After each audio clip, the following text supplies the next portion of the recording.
বসুন্ধরা আবাসিক এলাকা অনেকে একে ঢাকার ভেতর আরেক পৃথিবী বলেও ডাকেন, কারণ এখানে গুলিস্তান কিংবা কারওয়ান বাজারের মতো হাউকাউ নেই সাইরেনের কর্কশ চিৎকার।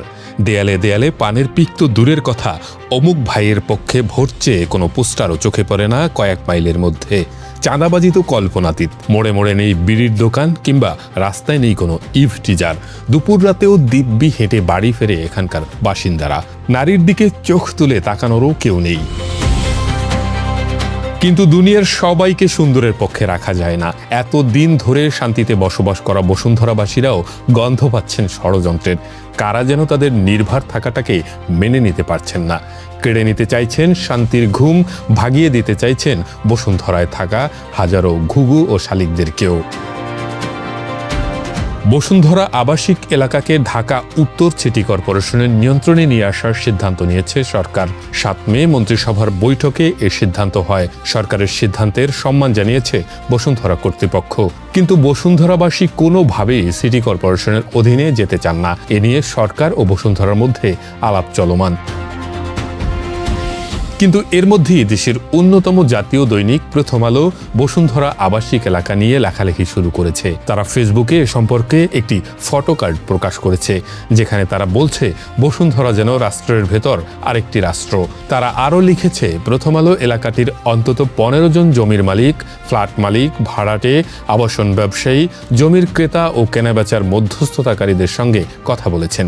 তারা বলছেন সেখানে নিজেদের মতো করে নিয়ম তৈরি করেছে বসুন্ধরা গ্রুপ, এর প্রতিষ্ঠাতা ও চেয়ারম্যান আহমেদ আকবর সোবহান। ফটোকার্ডের কমেন্ট সেকশনে কমেন্ট করেছেন শত শত লোক, কিন্তু মজার বিষয় হলো অধিকাংশ কমেন্টকারীই কথা বলেছেন বসুন্ধরা আবাসিক এলাকার পক্ষে। তারা বলেছেন প্রথম আলোর রিপোর্টটি একটু গভীরভাবে পড়লেই বোঝা যায় পুরো প্রতিবেদনের ভার বহন করেছে নাম প্রকাশে অনিচ্ছুক সূত্র।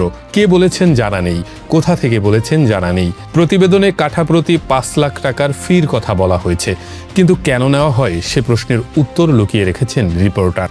কারণটা সহজ, বসুন্ধরা কর্তৃপক্ষ নিজেই বলেছে রাস্তাঘাট, সেতু, কালভার্ট, সড়কবাতি, বৃক্ষরোপণ সহ নানা উন্নয়নমূলক রক্ষণাবেক্ষণে এই টাকা ব্যয় হয়। অর্থাৎ যে পরিষেবা পাচ্ছেন তার বিনিময়ে দিচ্ছেন। কিন্তু প্রতিবেদনে সেটা গৌণ হয়ে গেছে, সামনে এসেছে শুধু টাকার পরিমাণ।